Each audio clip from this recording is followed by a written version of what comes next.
Okay, thank you for coming here on this Monday. It is Monday, right? Yeah? Okay. Oh my goodness. The time goes by so fast, I just don't even know the days. Thank you for coming here, joining us on this Monday. Today I'm going to talk about Langflow. Langflow is the company that I work for. It's the product that I'm working behind. I'm a DevRel relations engineer here. And we're going to talk about how you can build your AI agents, multi-agentic workflows, and even MCP servers using Langflow. So a little bit about me. Again, I do DevRel. A little bit what DevRel does is we literally relate to the engineers and relate to the developers who are using our tools. So if you have any questions, if you want to contribute to open source, you have folks like us to talk to, and we have a community on Discord where we chat with you. Also, I'm a dog mom, and I love matcha lattes. So if you have any recs, I'm not joking, please find me after and tell me them, especially if you're in the city, because I know there's a ton out here. And here's where to reach me as well afterwards. So quickly, today's agenda. I know we don't have too much time. I'm going to do a speed run over multi-agents and agents. I'm going to talk about what is Langflow. We're going to do a deep dive. We're going to show the components in Langflow. I'm going to show you a simple agent demo in Langflow. And then we're going to briefly talk about the MCP capabilities and then do a bunch of demos with MCP as well. All right, so multi-agent workflows. I'm going to assume that most folks here know what an agent is. But if you do know what an agent is, raise your hand. Cool. Okay, that's like 75%. I think everyone defines agents a little bit differently, but let's level set a little bit. And here's how I describe it. I think of agents as AI that has the ability to achieve goals and reason using the tools that it has at its disposal. And what are tools? Tools bridge the gap between agents and the external world, whether that be APIs, whether that be like some calculator tool that you created, whether it be a vector database. And still, agents use these models and LLMs separate from a basic prompting call, but they still use an LLM under the hood to do the reasoning and planning. So what does that look like? Took this from a Google paper that was released earlier this year, but like Ben said, things move so fast, it's probably outdated at this point. But I think this is still pretty accurate representation of an agent. You have your model, you have the orchestration layer that has the system prompt, the memory, its ability to do the reasoning and planning, as well as the tools that you give it. What could those tools be? Here are just some examples, right? So if I have an API, again, I said calculator, AstroDB is a vector database, and then MCP servers is definitely on the rise right now. So what about multi-agents? What does that look like now using this diagram? Well, now you're taking the tools that you can use for your agents and basically giving it other agents. So you create, you have your main orchestration decision maker agent. People call it kind of different things. And then you have its tools, which are basically other agents that have its own runtime as well. And each of these agents that you give to your main agent has its own specialization that you've created. So whether it be a Gmail-specific agent that's only working on sending your emails, whether it's a booking agent for your travel, for your main travel agent. And now what does that look like in Langflow? So Langflow, as you saw from the, as you saw from that diagram, this kind of looks similar to what you're seeing here in Langflow. Langflow is a visual platform for developers who are building AI agents and MCP servers. It's Python native, and though it's visual first, it's not visual only. We allow our developers to see the code behind the components under the hood, and you'll see what that looks like in a second. And you have the ability to export these flows, bring them into the apps that you're building, and publish them and use them for features. And then we have our agent component, which is one of the most powerful components that we have. As you see, you have the model, which you can configure, but you also have a lot more granular control for the agent component as well. You can adjust the temperature, you can adjust timeouts, you can give it new agent instructions, and then you can configure tools for that agent. So within Langflow, I can drag and drop these tools visually, but also I can create and build my own custom components myself. And everything that you build and bring into Langflow, whether that be an open source integration or an integration that's already existing, can become a tool for the agent. So all you need to do is toggle, flip it into tool mode, and then you have the ability to connect that into the agent component. So I'm going to show you what that looks like now. Let's hop into Langflow. This is our open source platform. You can download the desktop app, you can pip install it, but you're dropped here. I'm going to create a new flow. And let's start with the simple agent flow. So you see here we have our agent component. Right now it's using OpenAI as the model provider. Drop down, you have different providers here as well, depending where you are. If you like Claude, for sure use Claude, Google, and so on. And then you have your models, and then your API key, and then you're pretty much good to go. Here you can give it different instructions. I have a very basic prompt, your helpful assistant. That might be small, but your helpful assistant, perform so-and-so tasks. And I have two tools that are configured right now. One's a calculator. It's going to just perform calculations. And then you have the URL tool, which does fetch. And then you need the chat input, which is talking to the agent. And then, of course, the chat output. So now I can ask the agent something. Let's just say hello. There it is. I'm going to ask it 2 plus 2. It should use the evaluate expression component, which it did. So the evaluate expression component was the calculator. And then I'm going to say something like, retrieve the current, the currency exchange rate for euro. And I'm asking this question on purpose because if we were to ask this to a model, then it wouldn't know the up-to-date currency exchange rate, right? So it should have used the fetch content tool to then, it found an API which is able to give us the exact up-to-date conversion rate from euro to USD. So that is our most simple agent. On the left, you have all of the other components. And again, I mentioned this is drag and drop. So what if I wanted to make a multi-agent? I would bring in another agent component, just like this. And then say I configured another tool to this. Maybe I want to make this agent specific for calculations. I'm going to give this tool to this agent. And then I flip this agent into tool mode. And then I give this agent to the main orchestrator agent. Now I can rename this agent and say this is only made for calculation. So calculator agent, I give my agent a helpful description, and then you're good to go. And I mentioned earlier you have the ability to see the code behind each of the components. If you go and click code, this is what you're exposed to the code behind each of these. I can make changes on the fly. I mentioned custom components. I can add a custom component here. And say I want to update this to return the number of characters in a word. I want this to now count characters. Boom. I'm going to save this. You see that was updated. We can run. And now we see that updated here. So you have a ton of flexibility as a developer here in building and visualizing your agentic flows. But let's see what else we can do in Langflow. So aside from our agentic capabilities, which has been one of the main use cases and uses for Langflow, we now have incorporated MCP.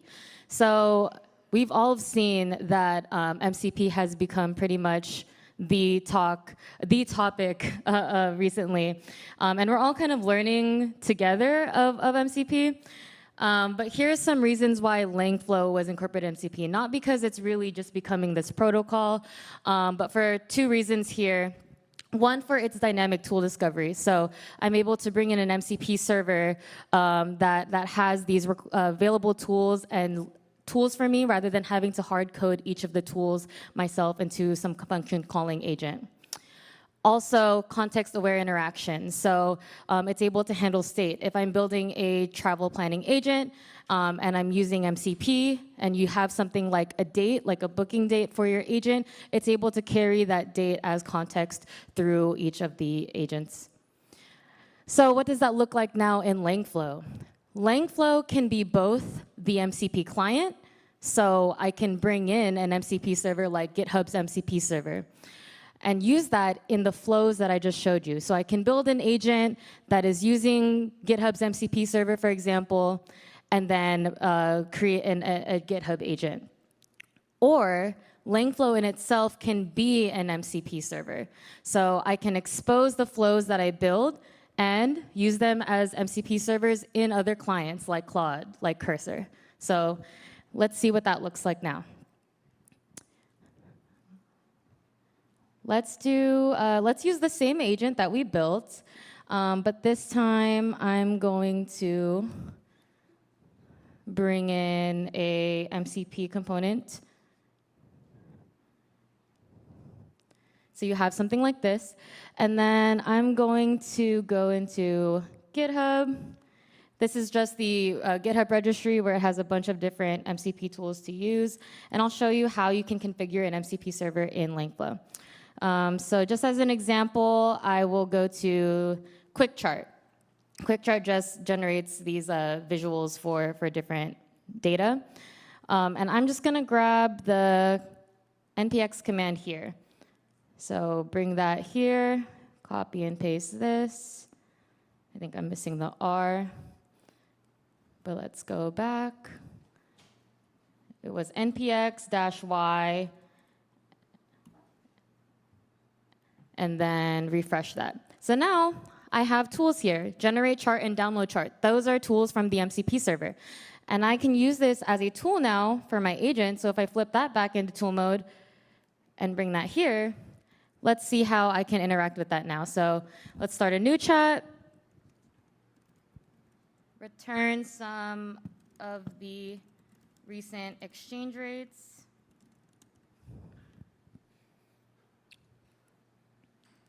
It's using the fetch tool to get that back to us. You see it's giving us the exchange rates here in a list. Now I'm going to say, let's put this in a chart.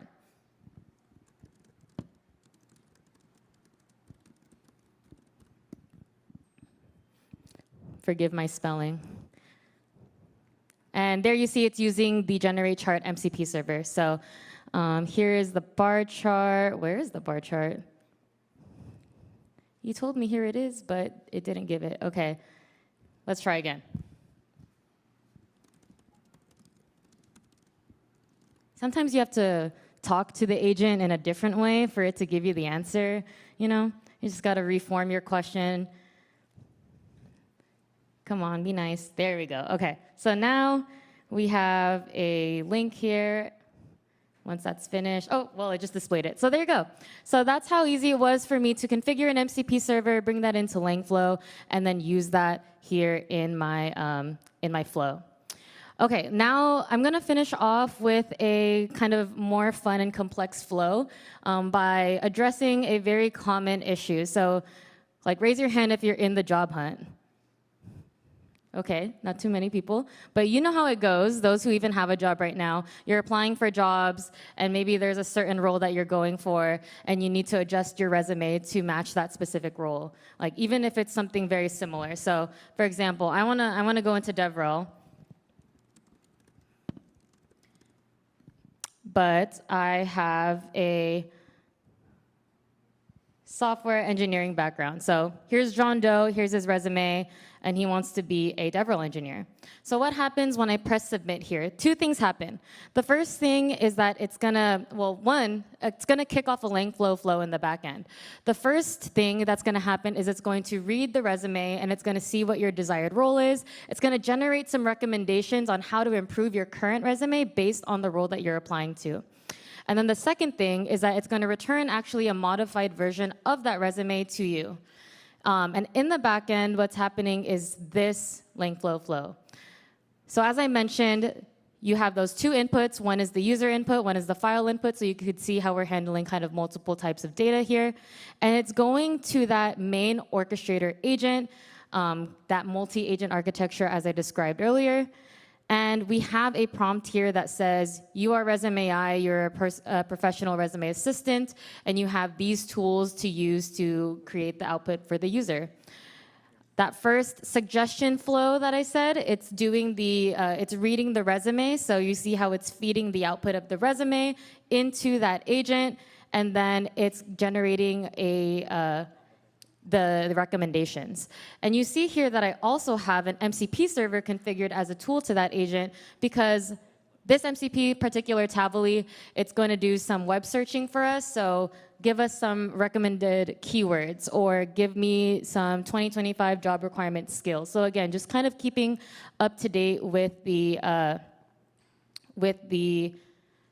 current web searching. So then when we run the second agent, it's going to actually build the resume. It's going to return back the modified version. And then you get the response back to the user, which we can see here in the playground. So you see our input from the user, which was developer relations engineer. And then it said, here are some suggestions. This is your current resume. Sorry, we have this scrolling thing that is buggy. Okay, here's your current resume. Here are some market trends. It's actually pretty valuable suggestions. And then here is your adapted resume. And then I can return this response from the flow back into the UI for the user. How did I do that? Well, our Langflow flows could be published. All you have to do is go into the API access, and then I can bring this endpoint into my code and be able to use this very simply like this. So this is literally the code that I brought from Langflow, and then I'm pointing my input value as the input from the user. This is just a very basic Streamlit app.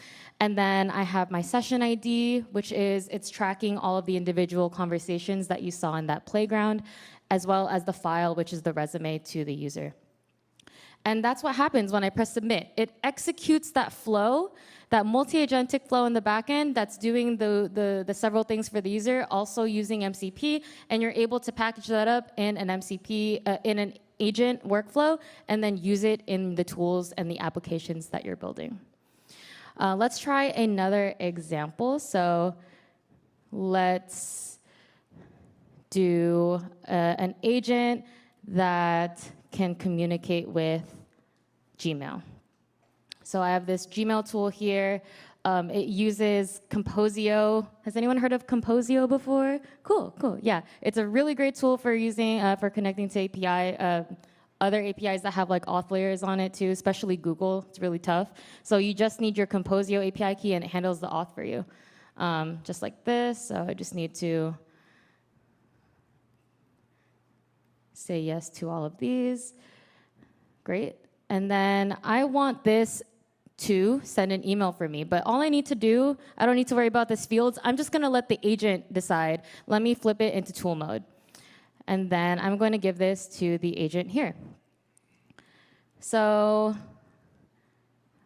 then I want to export this agent. I'm going to call it a send email agent. And now what I can do, I said we can also use Langflow as MCP server. How do we do that? You go into publish, MCP server, and you notice it gives you the config right here. So this is what you'd need to go into a Claude or a Cursor. Just copy this. And then on the left, you see we have projects. All of these projects can be packaged and exported as MCP servers with the flows that you built inside them as tools. So if you notice, this MCP demo project has several flows within it. And then if I go into MCP server, I see all of those flows as tools here.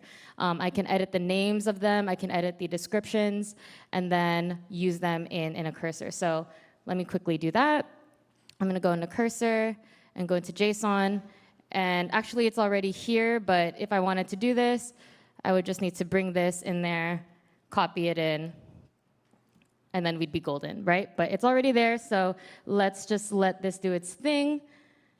Let's check to make sure it's in there. 0 tools enabled. It should be enabled now. There it is, send email agent. So let's see if it can actually do it. I'm gonna talk to cursor, and say, what is this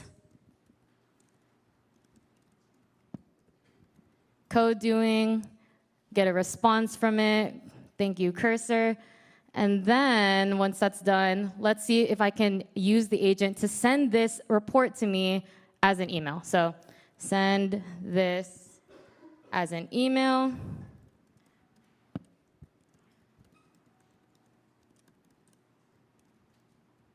Okay, so if all goes as planned and I press enter, it should know to call the MCP server, which we just built in like 2 minutes, which is the Langflow flow to send an email with Gmail Composio's integration. So let's see if it does it. There it is, calling send email agent. Let's run that tool. Does take a second because of Cursor's own agent as well. I know your pain, Ben. All right, so this was sent as an email to mozilla.datastax. Did it really send? Let's go check it out. That was an old one. Here, hold on. We shall wait. You guys see all my emails. Maybe I won't wait there. Let's check the flow to see if it actually caught it. So send email agent. Let's go into the playground. Okay, yeah, it did get it here. So resume AI Streamlit code explanation. And then it says, yeah, it says it sent it. Okay, so we'll wait a little bit, but while we're waiting, I'm just gonna wrap up. Okay.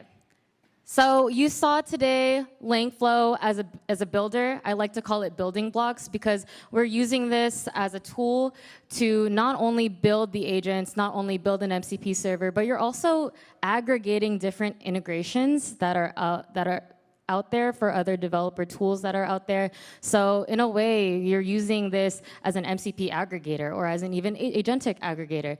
And then you can repurpose those as their own MCP servers or as their own tools as well, and use them for the flows that you're building. So it's great for developer productivity, even prototyping, MVPs, and also even just some minimal features that you're building in your AI apps. The two QR codes that you see here, one is the desktop app link to download it, as well as our community Discord. I will be around for a little bit after for more questions, so feel free to come up to me and ask, but thank you so much for having me. Appreciate it.